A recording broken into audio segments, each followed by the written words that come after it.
Hello coaster lovers. So during the spring break of 2023, I visited Dollywood for the first time. And let me say, that park is incredible. I got to ride 8 of the roller coasters. The one I didn't do was the Plunk Chaser, the kiddie coaster. And also, Big Bear Mountain was still under construction when I visited, so I didn't experience Big Bear Mountain either. And before we start today's video, I'll be doing a new series, but these type of videos will be uploaded when I visit new parks or old parks for the 2023 season and beyond. But anyways, the series is called My Experience. So today, I'm going to share my experience at Dollywood on March 22nd, 2023.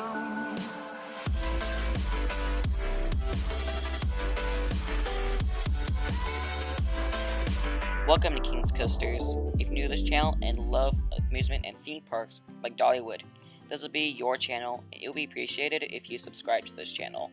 Now, let's begin for the first ever My Experience video. And also, I visited Dollywood with some family members, just a little reminder.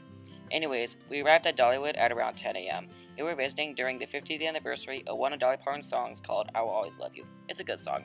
So the first roller coaster hit it up, it was Lightning Rod, and me and one of my family members rode in the front. Alright, so our first ride is going to be Lightning Rod, and I'm very stoked to ride this. And it was a walk-on, and let me tell you, this roller coaster is freaking ridiculous. I got 2 rides on this roller coaster, once in the front and once in the back, but they weren't back to back. But that launch lift hill was more intense than I was expecting. The airtime pops were awesome, and the placement is amazing. This is easily on my top 5 when this video is published. And also, something happened while we were riding. It was raining, so it felt like needles. But I can look past that. This ride is insane. I rated it an 11 out of 10. Then after Lightning Rod, we hit up Thunderhead. Alright, next coaster is going to be Thunderhead. And I'm very stoked to ride this. And it's a GCI roller coaster just like Mystic Timbers like it done in August. So I'm very stoked to do this. And also, here's a trigger warning. Honestly, it is the second best roller coaster at Dollywood.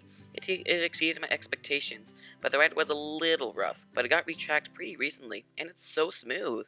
But this ride is out of control, the forces were heavy, and the layout is really good. And I love how comfy the restraints are. It feels like a couch. This ride is in my top 10, but I may bump off this summer when I visit 2 new parks soon. But it may be a bit too early to spoil these 2 parks, so I'll save those for a future video. But shifting back to Thunderhead. This ride is amazing. I rate it a 10 out of 10. Then after riding Thunderhead once, we did it again. I rode this roller coaster a total of 3 times. So a minute ago, I said Thunderhead was a smooth ride. Next roller coaster we hit up was not so smooth. It was Mystery Mine, and that was the next roller coaster we hit it up. And also, it was my first Gerstlauer, and is definitely not a smooth ride, but I love the theme of this ride. And also, here's the part I'm going to talk about this ride. So here's your spoiler alert, so skip to this time frame if you want. Alright, I'm going to talk about the beginning, and also the middle. So you get dispatched, and then you drop out of the station, and there's a fog effect, and you hear an elder laughing, which is kind of weird. Then you stop, and you twist outwards. It's very bizarre, it's like an RMC. Then you see some red eyes while you're turning right, and there's some vulture sounds while you're turning. Then you traverse another drop, then brake, and you see a little drawing of the track disconnecting to your right, but you turn left into a sort of indoor vertical lift. Then you go into your main coaster section, then you are done with the middle section of the ride, then you go back into the mine shaft, and then you stop. And you see a vulture to your left, and then you climb up the vertical lift hill indoors. And there's music which builds up the anticipation. Then ahead of you, there's a screen of a mine shaft falling. Then when you reach the top, the music stops, and the mine shaft has fallen to the ground, and the room is just pitch black. Then you crest the lift hill, and you hear this weird sound. It's like air pressure. I can't really describe it. Then you see some flashing lights, but back in the day, it used to be a fire effect, but it doesn't really work anymore. Then you plunge down a beyond vertical drop, and then you twist to the right halfway down. Then you go into a double inversion. Anyways, this ride is crazy. The restraints are alright, but the layout is excellent. And also, something bad happened at the end, so to hop into the brakes, it stapled my nuts. So I wasn't doing so well afterwards. But this ride is still great. It's in my top 15 for now, and I rate this an 8 out of 10. Then after Mystery Mine, we were soaked because of the rain. So we dried off. Then me and my dad went to the next roller coaster, and the 2 other family members went to try out Wild Eagle. So let's go to my perspective. So I realized Fire Chaser wasn't open yet. Fire Chaser is closed. That's sad. Oh, there's Tennessee Tornado. I'm not supposed to be right there. So it was closed due to weather, so I saved it for later. The real next roller coaster we hit up was Tennessee Tornado. And also, here's another unpopular opinion. Tennessee Tornado is the 3rd best roller coaster at this park, and heck, it's even better than Mystery Mine. But anyways, me and my dad rode in the front row, and we loved it. The drop was intense, the first inversion was floaty, It pulled heavy forces. I just loved it. And it was smooth. And heck, every single coaster here was smooth, besides Mystery Mine. And this roller coaster is actually in my top 10, but I may bump off pretty soon. This roller coaster is great. And also, what is better than one ride on Tennessee Tornado? Two rides on Tennessee Tornado. So I did it again. Then me and my family met up around Wild Eagle, and me and my mom rode. You guessed it, Wild Eagle. And I was blown away by how massive it is. I believe that Wild Eagle is this big. Like, look at that loop. That is humongous. Also, here's the top of the lift. Do you want to see what it is like? That looks huge. But Wild Eagle is a lot of fun. I rode it twice on both wing seats and the back. And let me tell you, this roller coaster's drop in the back is incredible. You just get whipped. And I got a little pop of airtime. And the inversions are fun and forceful. And the setting is beautiful. And also, I've done Gatekeeper as Cedar Point before. So which one do you like more? Wild Eagle or Gatekeeper? I think Gatekeeper is better than Wild Eagle. Because Gatekeeper has more variety in the layout and forces. But back to Wild Eagle. And also, I rode it with another coaster enthusiast, so shout out to him. Then after Wild Eagle, we did some other stuff. Then the next roller coaster we hit up was Fire Chaser Express, and honestly, it was kind of disappointing, sadly. I expected a little bit more, but it just didn't do anything. Well, besides the backwards launch, it was more forceful than I was even expecting. But everything else, it was just meh. I rated it 6 out of 10, because it was the most disappointing roller coaster at Dollywood. I only did it once, and I'll probably skip it every time I go to Dollywood. Then we did Tennessee Tornado again because I had no line, so I took advantage of it. And after that, I think we ate at Grammy's restaurant. It was good. Then we digested. Then we went to visit Dolly Parton's childhood home. It was pretty cool. Then we hit up the chapel, because why not? It reminded me of Kentucky. Then we hit up the next roller coaster, and this ride's just stupid. It's Blazing Fury. This ride's just so stupid, and it's pretty dated, but respected for being a classic. But this ride needs an update. And also, I felt the most pain I felt of the rest of the day on this quote-unquote roller coaster. So after rising up after the first drop, my belly smacked really hard into the lap bar, and it left a little mark. So I will gladly skip this every time I go to Dollywood, just like Fire Chaser. And also, I didn't get any footage of it. It's because it wasn't really worth filming the ride. Then we took a hike up to Wildwood Grove. I like this section of Dollywood. It's pretty. And that is where we hit it up the last credit of the day, and that was Dragonflyer. And this ride had the same verdict as Fire Chaser. It was meh. The drop felt like a ramp, but the overbank had some bite. The part was surprising. It felt really dang close to an inversion. And the rest of the ride just meanders, except for the helix. It pulled more force than I was expecting. This ride was alright. I'll do it again when I'm at Dollywood another time, but I'm definitely not coming back to Dollywood anytime soon. And after Dragonflyer, we got some cinnamon bread. It was delicious, and I loved it. Then we took the train. The view of the little garbage area was incredible. That was my favorite part of the train. And after the train, we hit up Thunderhead one more time, in the front. And during the end of the ride, I gave myself whiplash on accident, but it was funny. But that was worth getting whiplash. And after riding Thunderhead, I did the Skyrider, because why not? Chance aviators look interesting to me. Then we hit up Lightning Rod 1 last time, at the end of the day, and we went in the back row.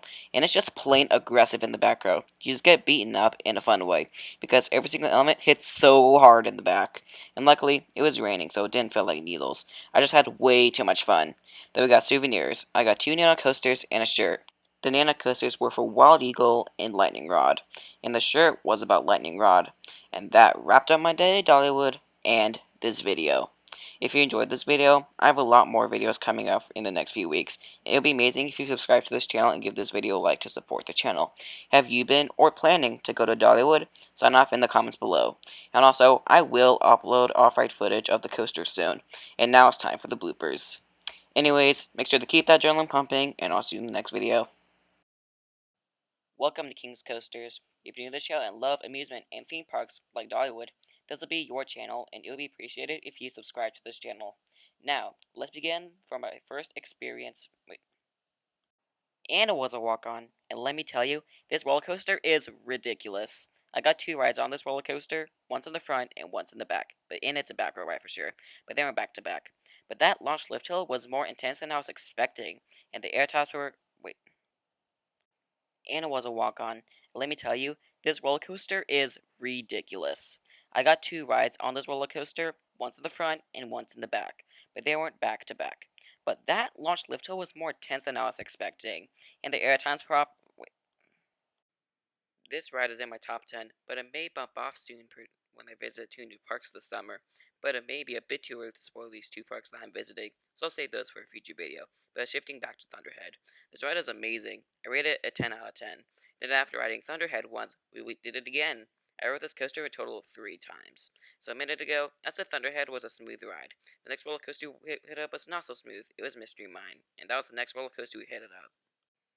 This ride is easily in my top 10 when I'm recording this video, but it may bump off pretty soon when I visit 2 new parks soon.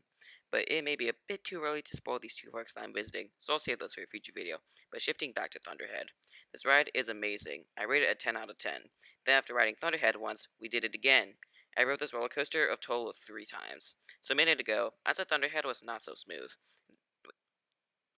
So it was closed due to weather, so I saved it for later. The next real roller coaster we hit up was Tennessee Tornado. And also, here is another unpopular opinion. Tennessee Tornado is the 3rd best roller coaster at this park, and it's even better than Mystery Mine. But anyways, me and my dad rode in the front, and we loved it.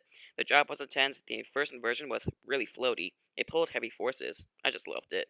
And it was smooth, and heck, every single coaster here is smooth, besides Mystery Mine. And this roller coaster is actually in my top 10, but may bump off pretty soon. So it was closed, so we sipped it for. But Wild Eagle is a lot of fun. I rode it twice on both wing seats in the back, and let me tell you, the roller coaster's drop in the back is incredible. I got a little pop of airtime. Any versions are fun and forceful, and the setting is beautiful. And also, I've done Gatekeeper as Cedar Point before, so which one do you like more, Wild Eagle or Gatekeeper? I think Gatekeeper is better than Wild Eagle, because Gatekeeper has more variety in the layout and forces, but back to Wild Eagle. And also, I rode it with another coaster enthusiast, so shout out to him. Then after Wild Eagle, we did some other stuff, and then the next roller coaster hit it up was Fire Chaser, and honestly, it was kind of disappointing.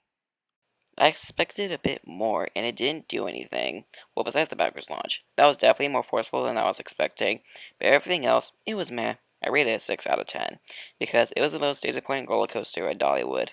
I only did it once, and I'll probably skip it every time I go to Dollywood. And also, oh, I expected a bit more, and it just didn't do anything. Well, besides the backwards launch, that was definitely more forceful than I was expecting. But everything else, it was just meh. I rated it a 6 out of 10, because it was more forceful than. Oh, wait.